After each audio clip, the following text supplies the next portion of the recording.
Hello everyone, my name is Pukar Dhital. I am an English instructor and today we are following Grade 7 English. We'll be going to the chapter Excursion to the Zoo. So let's begin the chapter. So let's now go to the writing and grammar part.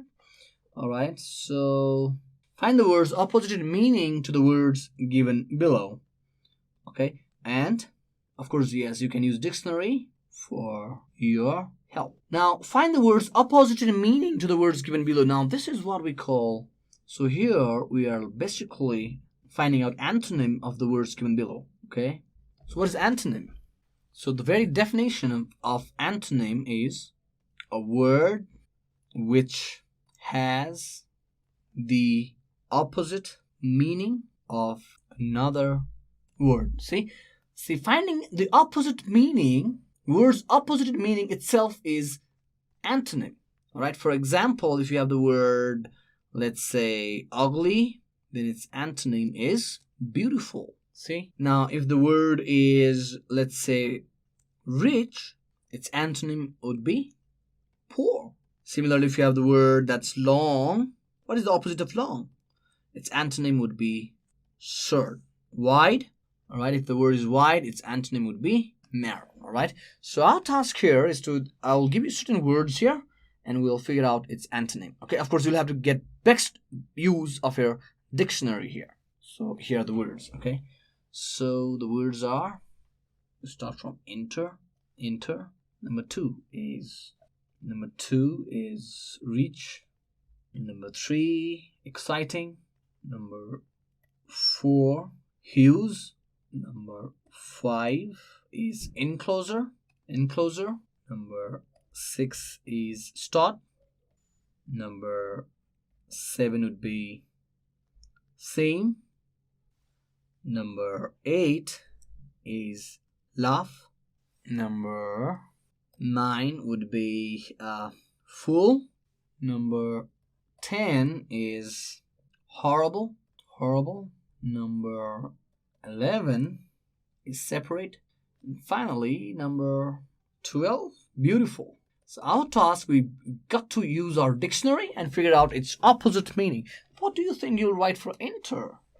The word would be exit. I wanted to do for rich. All right. How about exciting? Maybe the opposite of exciting would be boring. See, it's just the opposite. Remember, what is the opposite of hues? Similarly, what do you think is the opposite of enclosure? So you can have the words like glade, open, openness. Okay. Similarly, find the word for start. What is the opposite of start? What is the opposite of same? What is the antonym of same? What is the opposite of love? It could be sob. What is the antonym of fool? What is the antonym of horrible? All right. Let's say terrific. What is the antonym of separated? What is the antonym of beautiful? So see, this you can do it right in the classroom. You can take best help of the dictionary. You can discuss with your friends and find the answer. And of course, or maybe you can do it as your homework. Okay. So let's move further, shall we? Now, I want you to observe this picture once again. Okay. What you can see in the picture here is you can see a tiger here. It's caged, right? And here are some branches here, and here's a leopard. Can you see it? There's a leopard here. And also you can see here a musk or a deer, and here's a wild buffalo, see? So these animals are kept here. They're all caged. Of course, it's a zoo, okay?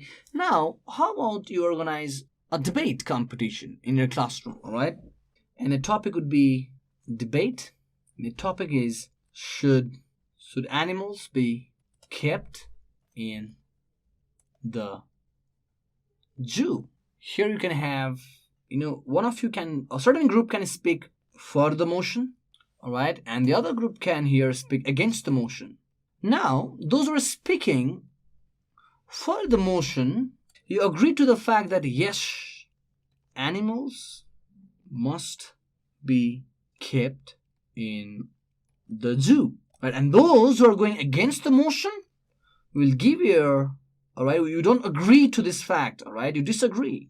And you say, no, animals deserve to be in the wild and not in the zoo. See, here for the debate that you can organize in the classroom, you can have you know what, for the motion, certain students can participate for the motion. That is like, yes, all right, and you give all your reasoning, all right, you give all your reasoning stating that, yes, animal must be kept in a zoo, and you'll have to keep on clarifying why, all right? You'll have to keep on clarifying why they must be kept in a zoo. You must make a point stronger.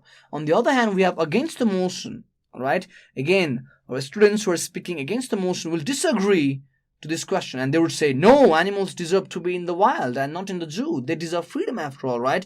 Again, you'll have to clarify why they should not be kept in the zoo. All right, so this way you can have two groups here. One would be saying, yes, they must be kept in a zoo, while the other would say, no, they must not be kept in the zoo. Animals deserve freedom. Every species deserves freedom, right? And so does animal.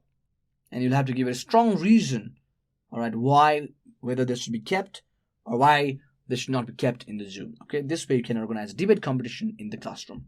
Let's move further. I'm going to introduce a topic, conjunction. So what is conjunction here? All right, so let's start with the definition first of all.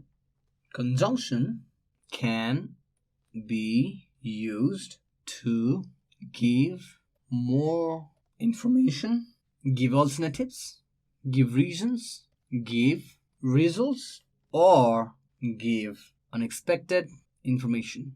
Conjunctions are words like and, or, but, because, so that, although, right? There are many words to it. Conjunctions are words like and, or, but, because, so that, although, etc. Right? These words. Why are these words we use? These words help to join two parts of sentences. These words help to join two parts of sentences. All right. So maybe, for example, do you want chocolate vanilla, or strawberry? All right. These are here. Look at this here. The conjunction or is used to join words. All right. This is here used to. Here the conjunction is joining words. All right. So, and I'll give you one more example here. Lisa's father is taking us on Saturday morning, and he's offered to bring us home again on Sunday. See, in this case here, and is used as conjunction here, and this time conjunction is used in joining clauses. It's almost like used in joining two clauses here. First, Alisa's father is taking us on Saturday morning, and because of and, the other sentence can be joined here. See, he's offered, this is not, right? He has offered to bring us home again on Sunday. So these two clauses, all right? And remember, in clauses, you can have a subject and the predicate, and of course, including the object, all right? So this is also not just used to join words like in this like in this example, all right? Like in this, it's not here just used to join words like this example that you can see here, but it's also used to join the clauses. All right, Alisa's father, or it can be used to join two sentences here in this case. See, Alisa's father is taking us on Saturday morning. This is the first clause, joined by and. All right, that's why it becomes conjunction. It joins together. All right, simple as that. Conjunction, all right, joins the word or. That's conjunction. Okay. So if you want to read the definition again, see, conjunction can be used to give more information, and joining as such, it gives more information, all right? Give alternatives, give reasons, give results, or give unexpected information. Conjunctions are words like and, or, but, because, so that, although, and there are a lot many, okay, etc. These words help to join two parts of sentences. First, it joins the word together. Do you want chocolate, vanilla, or strawberry? On the other hand, we have Alisa's father is taking us on Saturday morning. Now this clause is joined by and here, and he's offered to bring us home again on Sunday. See here, two clauses are joined by conjunction. Okay. Now that we know this, let's do this exercise. Fill in the gaps with to, but we have very limited here. See, very limited conjunction.